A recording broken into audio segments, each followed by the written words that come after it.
Misteri Kuburan Sutarsi, kisah nyata. Di suatu perkampungan, tepatnya di Desa Karangsari Cikelet, Kabupaten Garut Selatan, Jawa Barat. Disitulah awal mula cerita ini kami angkat. Ini adalah kisah nyata benar-benar pernah terjadi dialami oleh sepasang suami istri hendak pulang kampung. Sebut saja nama istrinya Aisyah dan suaminya bernama Pudin. Mereka lagi belanja buat menyambut Idul Fitri, tinggal 2 hari lagi rencananya besok pagi mereka akan mudik. Seperti biasanya khas orang Indonesia kalau Idul Fitri gak asik rasanya kalau gak mudik.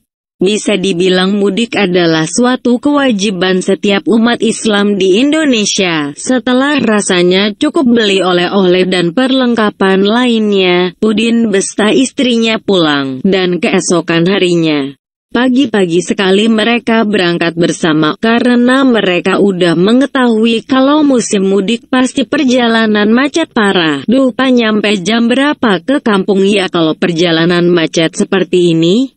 Aisyah bertanya pada suaminya. Ya belum tahu, mungkin menjelang maghrib. Biasanya kan kalau gak macet juga asar baru kita nyampe, ya sekitar maghriban lah. Pudin pun menjawab tegas. Kalau begitu kita nyampe rumah malam dong Pak. Aisyah cemas. Ya gak apa-apa kan ada Bapak, tenang aja. Pudin pun menenangkan istrinya. Iya Pak. Kan turun dari mobil, kita jalan kaki jauh banget, hampir setengah jam. Duh, mana ini lagi hamil muda lagi. Aisyah bergumam, karena mereka memakai kendaraan umum. Jelas aja perjalanan terasa lama karena mungkin macet dan turun naiknya penumpang. Tak terasa 8 jam telah lewat tapi mereka tak kunjung juga sampai tujuan. Ternyata benar perkiraan Pudin, mereka nyampe tujuan menjelang maghrib. Rasa cemas dan bingung terlihat di wajah Aisyah. Dalam pikirannya, apa mungkin saya berani lewat hutan? Ayo Bu, kita lanjutkan perjalanan kita keburu malam. Pudin mengajak istrinya lagi kebingungan. Udah Bu, gak usah mikir aneh-aneh, yuk kita pergi. Tangan istrinya pun dipegang dan mereka pun beranjak pergi. Lantunan azan maghrib pun terdengar ketika mereka baru memasuki hutan. Di tengah perjalanan tiba-tiba Aisyah dan Pudin dikejutkan dengan suara tangisan merintih. Seperti tangisan ini benar-benar merasa sakit gitu dalam. Serentak Pudin dan istrinya pun berhenti sejenak. Mendengarkan apa benar dengan apa barusan mereka dengar. Telinganya pun dipasang sejeli mungkin, jelas sekali benar-benar ada nangis. Aisyah pun merasa terkejut dan langsung mendekap suaminya. Apaan tuh Pak? Tenang Bu, mungkin orang. Pudin pun menenangkan istrinya. Yuk kita lihat, barangkali orang lagi butuh pertolongan. Gak Pak, takut. Mending kita pulang aja, mana mungkin orang jam segini nangis tengah hutan. Aisyah menarik tangan suaminya. Gaga. Bu, ini mungkin orang, apa salahnya kita melihat dulu? Ya sudah payu. Aisyah akhirnya menuruti suaminya. Langkah mereka pun menuju ke tempat tangisan itu. Betapa kagetnya Pudin dan istrinya.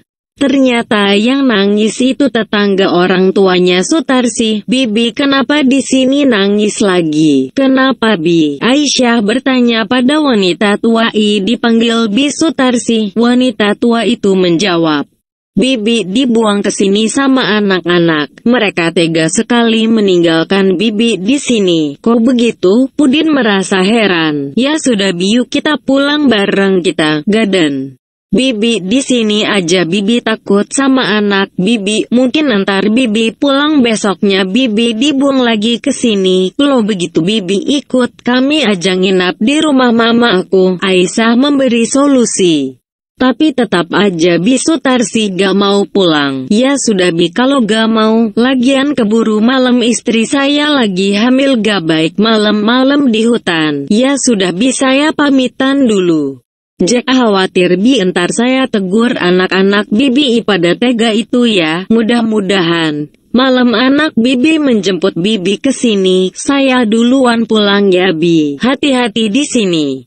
Dengan tanpa pikir panjang lagi Pudin dan istrinya pun segera pergi. Tak lama kemudian mereka pun sampai ke rumah orang tuanya. Dengan sukacita orang tua mereka pun menyambut Ria, memeluk dan berjabat tangan dengan anak dan mantunya. Jam berapa dari Bandung? Jam segini baru nyampe. Tadi pagi Bu, jalanan macet jadi agak telat. Pudin menjawab pertanyaan ibu mertuanya. Oh ya Aisyah, kamu tahu gak Sutarsi, tetangga mama itu? Iya Bu tahu. Oh iya, tadi aku juga ketemu mah di hutan. Dia lagi nangis kayaknya sedih bek. Emang ada masalah apa ya Bu, sama keluarganya? Apa Aisyah kamu ketemu sama Sutarsi? Iya Bu, Aisyah menjawab. Emang kenapa Bu? Sutarsi sudah meninggal Aisyah tadi sore. Apa Bu? Aisyah dan suaminya kaget banget. Yang benar Bu?